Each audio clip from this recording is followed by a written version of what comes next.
الحمد للہ وکفیٰ وسلام علی عبادہ الذین اصطفیٰ اما بعد۔ قرآن پاک میں اللہ تعالیٰ فرماتے ہیں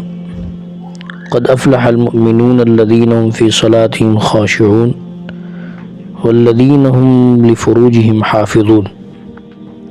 کہ کامیاب ہو گئے وہ لوگ جو نماز کو قائم کرتے ہیں اور اپنی شرمگاہوں کی حفاظت کرتے ہیں، الا علی ازواجہم او ما ملکت ایمانہم فانہم غیر ملومین، فرمایا جو اپنی شرمگاہوں کی حفاظت کرتے ہیں لیکن اپنی عورتوں اور اپنی باندیوں کے علاوہ، لہذا ان پر کوئی الزام نہیں۔ فمن ابتغى وراء ذلك فاولئک هم العادون، پھر جو کوئی ڈھونڈے اس کے سوا راستہ تو وہ حد سے بڑھنے والا ہے۔ حضرت مولانا مفتی شفیع عثمانی رحمۃ اللہ علیہ نے اس آیت کی تفسیر میں فرمایا کہ فمن ابتغى وراء ذلك فاولئک هم العادون کا مطلب یہ ہے، یعنی منکوحہ بیوی یا شرعی قاعدہ سے حاصل شدہ لونڈی کے ساتھ شرعی قاعدے کے مطابق قضائے شہوت کے علاوہ اور کوئی بھی صورت شہوت پورا کرنے کی حلال نہیں، اس میں زنا بھی داخل ہے، اور جو عورت شرعاً اس پر حرام ہے اس سے نکاح بھی حکم زنا میں ہے، اور اپنی بیوی یا لونڈی سے حیض و نفاس کی حالت میں یا غیر فطری طور پر جماع کرنا بھی اس میں داخل ہے، یعنی کسی مرد یا لڑکے سے کسی جانور سے شہوت پوری کرنا بھی حرام ہے، اور جمہور کے نزدیک ہاتھ سے منی خارج کر لینا بھی اس میں داخل ہے، یعنی مستزنی کرنا بھی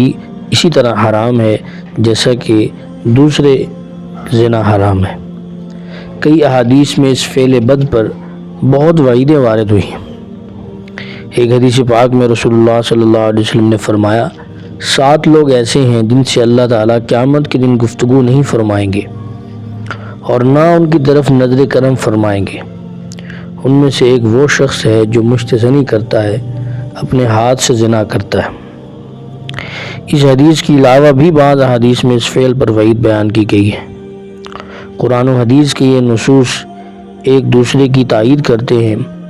اور اہل علم نے ان احادیث کو قبول کیا ہے۔ حدیث میں اگر سنداً ضعیف ضعف ہے تو تلقی بالقبول سے وہ ضعف ختم ہے، لہٰذا ہمیں ایسے گناہوں سے بچنا چاہیے جو ہمیں اللہ تعالیٰ کی نظر میں گرا دے۔ بہت سے لوگ اس کو جائز قرار سمجھتے ہیں، لوگ اس پر گفتگو کرتے ہیں، لیکن حقیقت یہی ہے کہ اللہ تعالیٰ کی ناراضگی ہے اس میں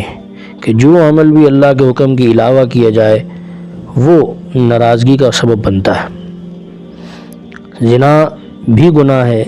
لیکن مستزنی بھی گناہ ہے، اسی پر علماء کا اتفاق ہے۔ ہاں یہ حقیقت ہے کہ تھوڑا گناہ کم یا زیادہ ہو سکتا ہے لیکن بہرحال گناہ ہے۔ قرآن پاک میں اللہ تعالیٰ نے فرمایا لا تقربوا الزنا انہ کان فاحشہ، اور بدنگاہی، غیر محرم کو چھونا، بے پردگی اور غیر محرم کے ساتھ تنہائی اختیار کرنا، یہ سب امور زنا کے دروازے کو بند کرنے کے لیے کی گئے ہیں۔ مستزنی کے عواقب اتنے شدید و سخت اور نقصان دہ نہیں، لیکن گناہ نہ ہونے کا قائل ہونا اور جائز سمجھنا یہ بہت بری بات ہے۔ اللہ تعالی ہمیں سمجھ کی توفیق نصیب فرمائے۔